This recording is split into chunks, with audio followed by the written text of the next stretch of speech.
Hey everybody, this is going to be the features video for the Bring a Trailer ad for the TVR Cerbera. In this video, I'm going to walk through some of the features on the car and show you, how some things operate, and partly to show you where some of the buttons are and things, and also partly just to show you that everything is working as it normally would. Okay, so this is opening the passenger door from the outside. Of course, there's no door handle on the outside, as you know. There's one button underneath the wing mirror here. The window is supposed to drop down so that it can clear the weather stripping, and it clears this little trim piece right here. And then the door pops open automatically, and then I'll shut it and you can see the window going back up. And then also the interior lights will go on and off with the doors as well, but I'm not sure if you can see that from this video. But here we go, let's try the passenger door. Alright, so window drops, door pops open as normal, and it goes back up. Okay, on the driver's door, it works the same. However, one bit is worn out. I did mention that you have to press this button twice to get the driver's door to pop open. What's going on is there's an actuator inside the body here that pops open the door. You can hear it click, but it doesn't pop it open, so it's just a little bit worn down. There's a panel inside that you could remove and reach in to get to that actuator and adjust it or replace it. That just needs to be done, but you can hear it clicking. So once the window drops, you just press the button a second time and then the door will pop open. So everything is working, it's just a little bit worn out, it needs to be adjusted. But if you use that button twice, then it will pop open. So let me show you that. So you heard the click right there. Press it again, and the door pops open. Same thing when you shut it. So window goes back up as normal. So it works, you just have to press the button twice. Okay, next up is the trunk opening. There's no button or release on the inside. To open the trunk, you have the button on the outside here, the Cerbera badge.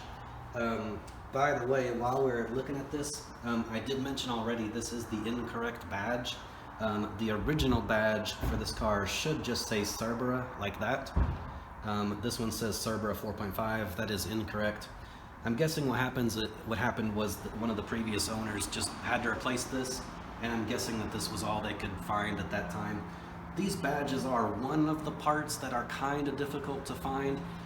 So my guess is that's why he has this one on there. I have seen a couple of these for sale on ebay.co.uk, which just say Cerbera, which would be the correct one, and it's very easy to replace this. It's just 2 bolts on the back. But anyway, I have not bought one of those yet because I haven't found one that looked nice enough. All the ones I saw were kind of corroded looking, so I haven't replaced this yet because I haven't found a good looking one. But these are available, they're just kind of hard to find. But anyway, the 4.5 is incorrect. It should just say Cerbera. But he had to put this on here because this is the trunk opening button. So let me show you how that works.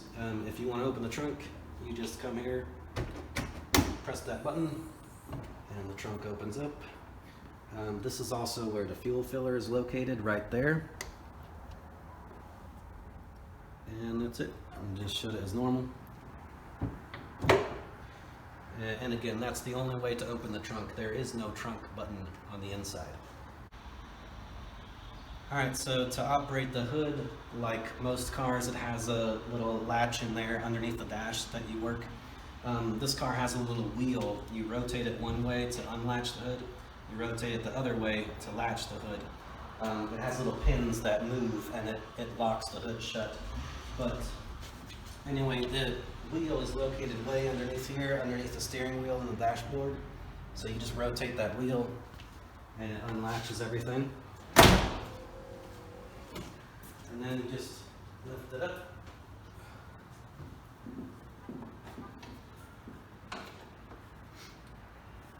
You have your prop rod there. And just to show you real fast, battery tender, the wire just goes right through here in the cowl opening, and then I just connect it right there, and then when you want to drive, I just disconnect this, and this guy is always in there. Oh, to shut the hood, Same thing, but always remember to go in there underneath the dash and rotate that wheel to lock the hood shut. It has these little pins right here that will move in and out, and it goes through these holes in the hood. And that actually locks the hood shut. If you forget to lock it shut and you drive on the highway, there will be some wind going through there and you'll see the hood trying to lift up a little bit. So always remember to turn that wheel and lock the hood shut. Okay, so let's say you're on the passenger side and the driver is scaring you to death inside this TVR and you want to get out. The door open button is right here. It's actually the only button on the door. And the door pops open as normal. If for some reason the door open button doesn't work, like if there is a power failure or electronics failure, then under here in the footwell you have a little emergency pull cable which will pop open the door in case of an electrical failure. Okay, so we're inside the car. This little key fob here is just your door locks and alarm button. This one here is the actual key. This doesn't start the car. This is just like a master power key. So that key goes in here way underneath the dash, and you just push that in, give it a little 90-degree turn to the right, and that's it. That's all you do. So that's like the master power switch. To activate the car, you use the black button here. You press that once, it will turn on the power. It's also going to turn on the heater or the air vents blowing, and it will also turn on the fuel pump, so you'll hear a fuel pump noise. And also you're going to hear a beeping noise, a constant beep. That constant tone is normal. That the beeping means that the car is activated and the alarm is off and all that, and that it's ready to start. The beeping noise is normal. All Cerberas do that. So anyway, let's go ahead and activate the power. Okay, so you heard the fuel pump. I don't know if you can hear it, but you can hear the air pump running. So right now it's got the air coming out of the vents and this vent right here. Your heater and air controls are right here. This is your hot air. That's your fan speed. It's all the way off. And then this is your cool air. It's all the way up, or you could turn it off. I usually just drive with the cold air all the way up. And that air is coming out of the air vents right now, so the air vents are working. For the hot air, there's some air vents underneath, like in the footwells. That's where the hot air comes out. Let's go ahead and look at the rest of these controls here. So this one, the Snowflake, is your air conditioner, but remember, this car does not have air conditioning. That was removed, but you do have the button here. And then this one here is your rear windscreen defrost button. I'm not going to test that right now because it's not snowing or icy or anything, but this is your rear windscreen defrost. Here in the middle is the stereo.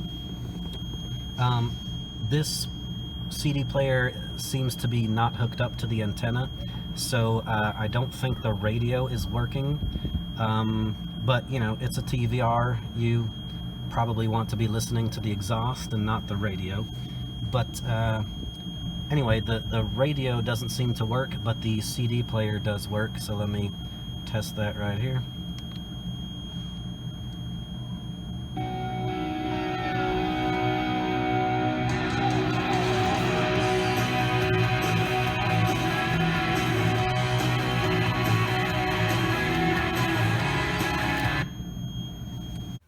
Okay, I turned off the beeping noise for a minute so that that's not annoying everybody, but let's go through a few more buttons before we move on to the rest of the stuff. Also in here in the middle is your door. So there's your door lock switch right there. And then also this piece right here is just a magnetic cell phone holder. I found that this is the best place to put my cell phone right there. I put it horizontally and then I can see the maps. That's your cigarette lighter in there. Again, I removed the cigarette lighter piece just so that it doesn't heat up or anything. But that's your cigarette lighter or power outlet. Your window switches are here in the middle. So let's go ahead and try those. This is the passenger.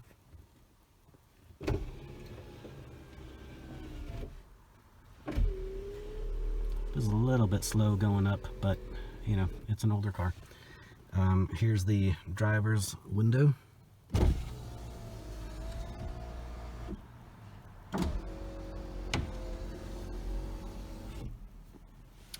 Okay, and then also, so when you open the doors, the interior lights go on and off as normal. So let me open the driver's door here. Okay, as you can see, the lights turn on. Same thing with the rear lights in the back there. Okay, let me show you a couple more buttons here.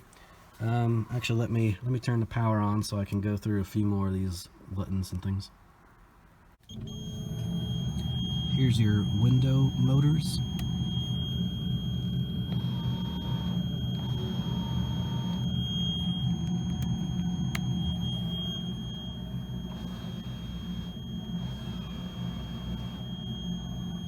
Okay. This one is your start button as well. So once it's beeping, you just press and hold this for a second or two, and then the engine starts. This one is the engine off button, so that cuts everything off. And then when you're done, you would turn that key and remove that when you're all done driving. This knob behind the dash is your lights. If you turn it once, all your lights come on, including your side marker lights and your tail lights. When you turn it again, that's your main headlight beams. So we'll go ahead and turn those off. Over here, you have your brights button and then your horn. And then in here, you have your windscreen washer jets. I'm not going to do that because I just don't want to spray that stuff everywhere. But I think that does work last time I messed with it. And then this button here is your windscreen wipers. You just use the same button for everything. So you press it once, they turn on. You press it again, they go faster. You press it again, they go faster. And then you press it again, and they turn off. So let me show you that real fast.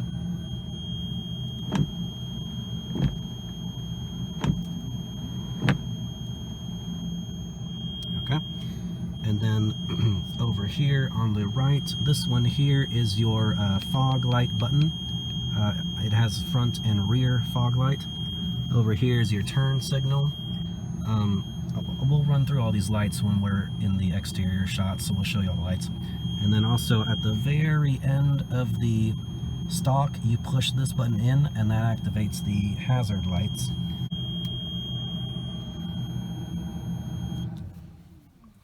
Okay, and I think that's about everything for the features in here. That noise is the stereo turning off. So yeah, that's it for all the features, really. We'll hop on the outside of the car now to show you all the lights going from the outside.